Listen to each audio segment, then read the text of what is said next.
Greetings. Thank you for that warm introduction. It is Pastor Tim Johnson of the Avenue Community Church. My first order of business is just to say congratulations to all the 8th grade class, family, and friends of those who have supported them along the way on your promotion to the 9th grade. To the faculty and staff at Germantown, as a parent of someone who is in the Shelby County school system, I appreciate you and I salute you. My hat's off to you. I guess my order of business is to provide for you the first pandemic promotion speech that you ever had and hopefully you'll ever get. And so if you would just flatter me for a couple moments, hopefully I can encourage you along the way in your journey. But once again, so proud of you. Want you to keep going. This is strange times that we are living in. I am doing a promotion speech from the couch in my living room. This is truly a strange time, one that most of this generation has never seen before, and hopefully that we'll never see again.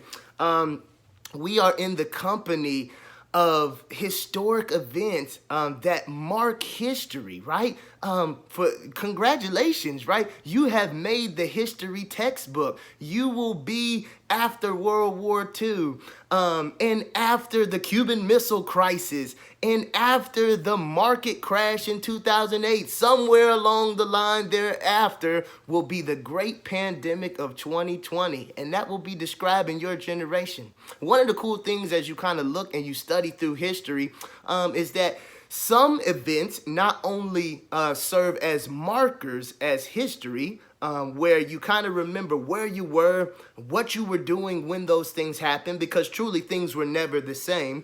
Not only do some historic events serve as historical markers, but some historical events will go on to shape the generations that they have affected, hopefully for the better.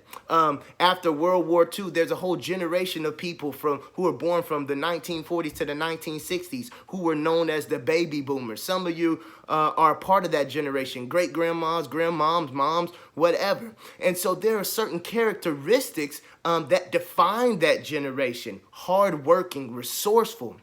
And so my prayer is that these individuals who have survived and been forced to adjust to life in the pandemic would embody certain qualities and characteristics that would end up changing this world for the better. And so as I send you into the 9th grade, I want to leave with you what I would call COVID virtues. That's right, COVID virtues that I hope would embody this generation and would launch us into a far better future.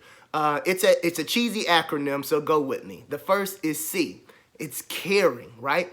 I hope that this generation will have learned to care for their fellow human being more so than any generation in the future.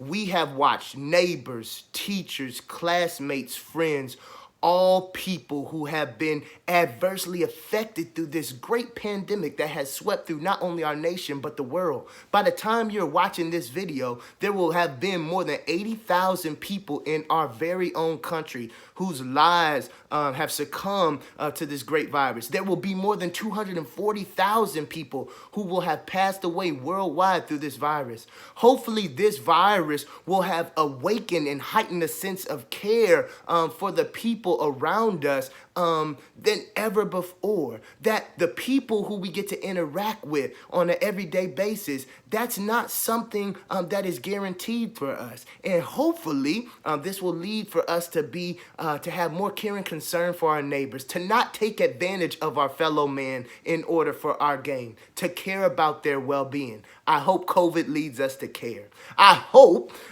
in our second letter in the acronym, the O, I hope that it will lead us to value obedience, right? We have somehow reduced obedience, not as a virtue, but as something that we use to check people, right? If I could be in your 8th grade classroom, man, hey man, that dude, he always does the right thing. Somehow we have relegated obedience to weakness, right? In nonconformity to strength. But we have learned through this virus that our obedience is not just to be relegated to classroom behavior, but that actually our obedience actually saves lives. That as we put on gloves and wear masks, and that as we stand apart from people 6 feet, that it's not a weak activity, but it's actually preserving them. And it's caring, once again, for people who we care about the most. And I pray that this generation would learn to value obedience again as a virtue. I also pray that as we come out of COVID, this great pandemic, one day, that it will prove to have produced more valor in this particular generation, that we would be brave, that we would be courageous. There are stories that we hear all in all. Maybe it's your mom, maybe it's your cousins, about people who are on the front line, essential workers, that as we shelter at home, as we're doing this from video, there are people out there right now who are helping to propel this society and keeping our economy from collapsing. And I pray that their bravery would be contagious, and that one of the virtues that would emerge from this generation is that we would have more men and women of valor. The I is innovative. Boy, are we ever innovative, right? Can I get a witness out there, somebody, if you're tired of Zoom calls, all right? But at the end of the day, boy, don't you thank God for FaceTime and Zoom, and the creativity to keep in touch with one another, how we've learned to entertain ourselves. Could you imagine surviving a pandemic without these tools? I couldn't, but I'm thankful for creative people and innovative people and ingenuitive people that come together and they figure things out and they try new things. And I pray that one of the virtues that comes out of this generation is that we would truly be more innovative. That's the I. And last but not least, I pray that this generation would have a determination that is unwilting, right? That we not only just start jobs, we don't only just have great ideas, but we finish them. This is one of the coolest things that I learned about my aunt and that baby boomer generation. She stayed on one job for 44 years. I thought that was mind-boggling. I can't imagine doing anything for 44 years.